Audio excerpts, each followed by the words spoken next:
November 1st is the Feast of All Saints.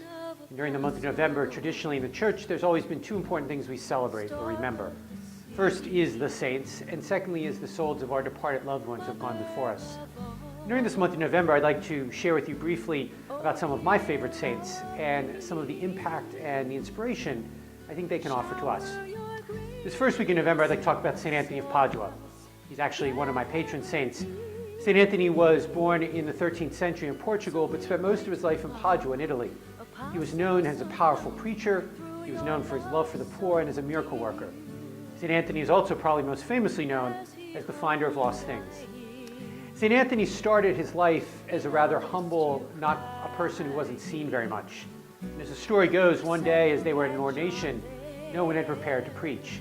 And Anthony reluctantly was chosen to do that, and people were amazed by what a powerful and profound preacher he was.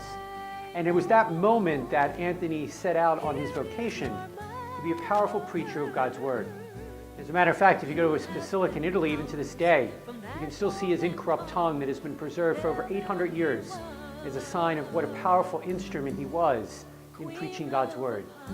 St. Anthony is a powerful inspiration for us as well, because he gives us an example of the Christian life. His care for the poor, his powerful proclamation of God's Word, and his powerful aid in bringing others to Christ. Now granted, not all of us are called to be miracle workers, not all of us are called to be powerful preachers, but all of us in our day-to-day lives are able to walk in Anthony's footsteps and be those instruments God can use to bring people back.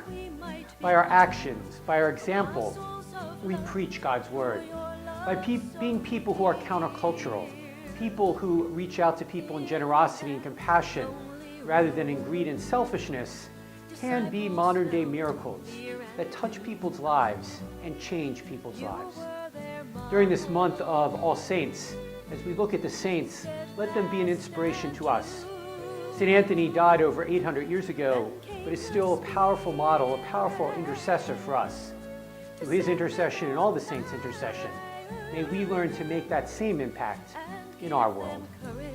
Not a homily, but just something to think about. Mary, like you.